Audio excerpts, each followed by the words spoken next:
माता भी colour blind, पिता भी कलर ब्लाइंड।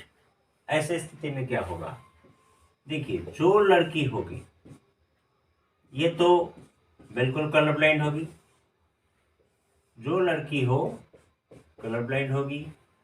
वाई आए चाहे जो एक्स आए, लड़का भी कलर ब्लाइंड होगा। टोटल का टोटल परिवार कलर ब्लाइंड। तो अगला है मेंडल्स लॉ के आधार पर हीमोफीलिया। हीमोफीलिया एक रोग है जिसे ब्लीडर रोग भी कहते हैं। ये यूरोप की महारानी विक्टोरिया खानदान में भी यह रोग था।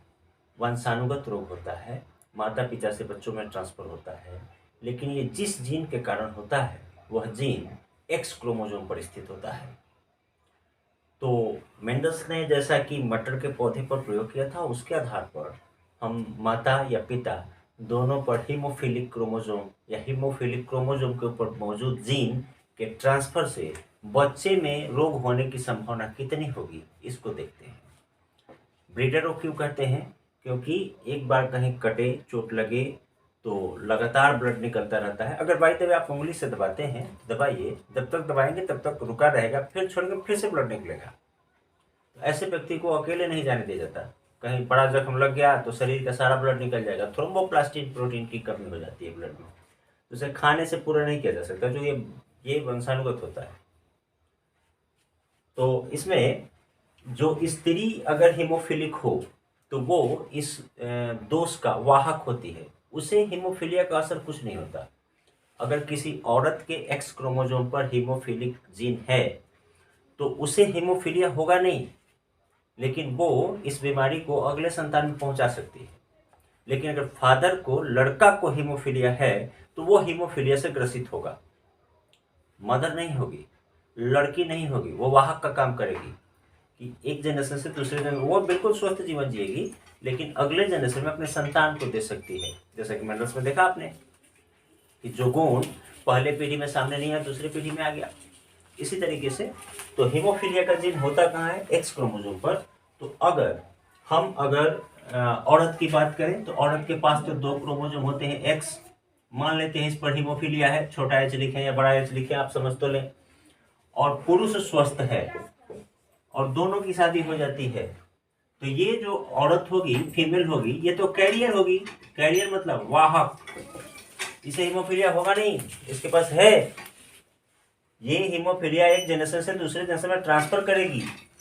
जबकि मेल तो स्वस्थ है, यानी कि एक स्वस्थ व्यक्ति की शादी हीमोफिलिक कैरियर पुरुष से हो जाए तो प्रोबेबिलिटी क्या बनता है, देखिए आप। अगर फर्टिलाइजेशन के समय ये एक्स आया तो इस पर तो हीमोफीलिया का जीन है, तो ये लड़की वाहक होगी। लेकिन अगर फर्टिलाइजेशन के समय ये एक्स आया तो ऐसे स्थिति में ये लड़की स्वस्थ होगी, ये हीमोफीलिया की वाहक नहीं होगी। देखिए इस पर एक्स नहीं है, क्योंकि ये वाला एक्स आया हुआ है। यानी कि अगर 2 लड़की होती है तो आधी लड़कियां, 50% लड़कियां कलर वाहक, हीमोफीलिया की वाहक होंगी और आधी लड़कियां स्वस्थ होंगी। लड़के की बात करेंगे तो अगर वाई क्रोमोसोम आए और इधर से ये एक्स जाए तो ये देखिए आप, ये लड़का हीमोफिलिक होगा। और अगर ये एक्स जाता है इस वाई के साथ तो ये लड़का स्वस्थ होगा। यानी कि फिर 2 लड़के होते हैं तो एक लड़के को हीमोफिलिक होने की संभावना है, एक लड़का स्वस्थ होगा। यानी 50% बच्चे लड़के स्वस्थ होंगे और 50% हीमोफिलिक होंगे। इसी तरीके से अगर दूसरा चांस देखा जाए तो आप अपने से भी ड्रॉ कर सकते हैं। आप इस डाटा को मैं नहीं हटा रहा। देखिए अगर स्त्री स्वस्थ है, देखिए इस पर हीमोफीलिया नहीं है, और पुरुष हीमोफिलिक है, देखिए एक्स पर होता है, एक्स पे है, तो ये हीमोफिलिक पुरुष है और ये स्वस्थ स्त्री है। अगर इसकी शादी हो जाए हीमोफिलिक पुरुष की स्वस्थ स्त्री से, तो बच्चे के होने की संभावना क्या होगी, सो देख लें आप। अगर ये एक्स आता है लड़की बनती है, और इधर से ये एक्स आता है तो ये लड़की वाहक होगी। अगर ये एक्स आता है तो भी लड़की देखिए वाहक होगी। लेकिन पिता क्या था, हीमोफिलिक था, मादा स्वस्थ थी, मादा हीमोफिलिक की वाहक भी नहीं थी। लेकिन वाई जाने पे लड़का होता है भाई, तो वाई अगर कहीं से जाएगा तो यहाँ एक्स पर तो है नहीं, तो सारे के सारे लड़के स्वस्थ होंगे और लड़कियां दोनों वाहक होंगी। पिता हीमोफिलिक था, लेकिन ये तो नहीं था। माता तो नहीं थी, लेकिन औरत नहीं थी, लेकिन उसकी दोनों बेटी वाहक हो गई। और पिता हीमोफिलिक था, लेकिन दोनों पुत्र उसके स्वस्थ हैं, वो हीमोफिलिक नहीं है। ठीक है, नोट कर ले इसको। ये अगला देखते हैं, एक रोग होता है कलर ब्लाइंडनेस, वर्णांधता। उसमें लाल और हरा रंग पहचानने का क्षमता आदमी को कम होता है, क्योंकि आंख में दो तरह की कोशिकाएं होती है, रॉड और कोन्स की। वो कोशिकाएं डेवलप नहीं होती। ये भी वंशानुगत रोग है। रॉड और कोन्स की कोशिका होती है आंख में, रेटिना में, जो कलर को पहचानने में मदद करती है, लेकिन ये डेवलप नहीं होती और वंशानुगत है। तो ऐसे स्थिति में व्यक्ति लाल और हरा नहीं पहचानता।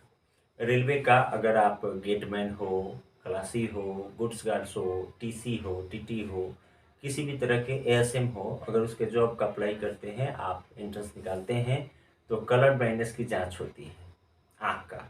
अगर आप कलर ब्लाइंड हैं तो आप एलिजिबल नहीं, क्योंकि उसमें लाल और हरे दोनों रंगों को पहचान के ट्रेन को चलाना भी होता है और रोकना भी होता है।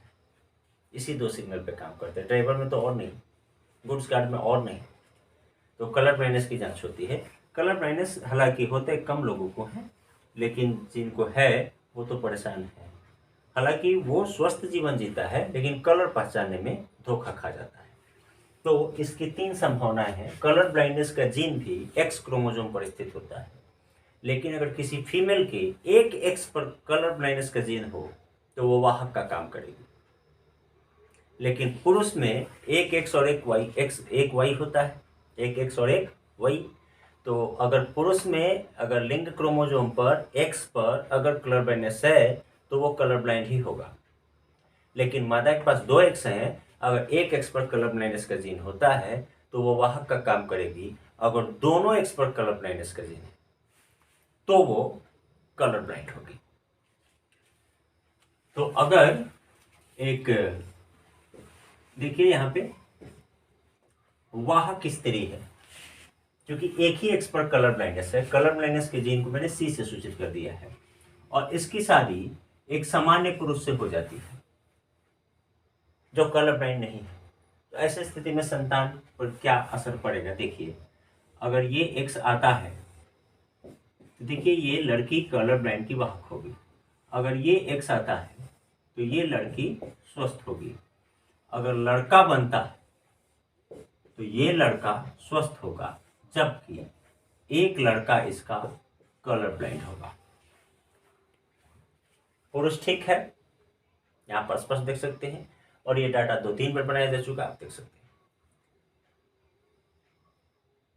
इधर से एक्स जाएगा तो लड़की होगी, इधर से तो दोनों में से कोई एक्स आ सकता है। अगर 2 लड़कियां होती है तो 50% लड़कियां कलर ब्लाइंड की वाहक होगी, 50% लड़कियां स्वस्थ होगी। कब? जब मादा कलर ब्लाइंड की वाहक हो तब। पुरुष कलर ब्लाइंड नहीं था, लेकिन उसका एक पुत्र कलर ब्लाइंड होगा और दूसरा स्वस्थ होगा। 50% बच्चे कलर ब्लाइंड होंगे, 50% बच्चे स्वस्थ होंगे। ठीक है, तो इसको नोट कर लें। दूसरा कि अगर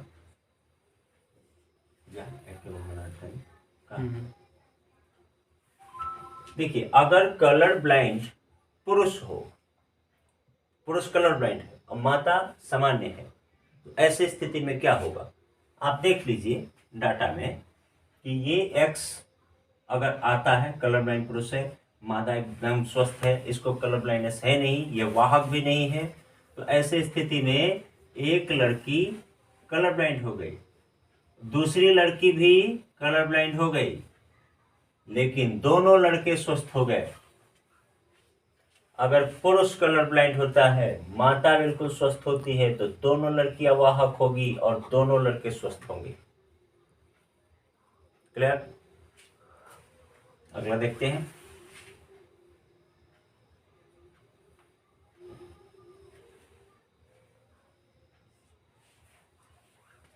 अगर पुरुष कलर ब्लाइंड हो और मादा वाहक हो पुरुष कलर ब्लाइंड है और मादा वाहक है, तो क्या होगा देख लीजिए। एक लड़की बिल्कुल कलर ब्लाइंड हो गई, दोनों एक्स आया। एक लड़की वाहक हो गई, एक लड़का कलर ब्लाइंड हो गया और एक लड़का स्वस्थ हो गया। फिर से ध्यान दें, इधर मादा कैरियर है, वाहक है, पुरुष कलर ब्लाइंड है। तो पुरुष का अगर ये एक्स आएगा, इधर से ये एक्स आ गया, तब तो ये स्वस्थ कलर ब्लाइंड की वाहक होगी। पुरुष के पास तो यही एक्स है जिस पर कलर ब्लाइंडनेस का जीन है। अगर ये यहाँ आता है और ये यहाँ आता है तो ये स्त्री कलर ब्लाइंड होगी। लड़का होगा तो उसकी संभावना व्यक्त की जाए तो इधर से तो y ही आएगा। इधर से अगर एक एक्स गया तो ये कलर ब्लाइंड होगा और ये एक्स गया तो लड़का एक स्वस्थ होगा। क्लियर?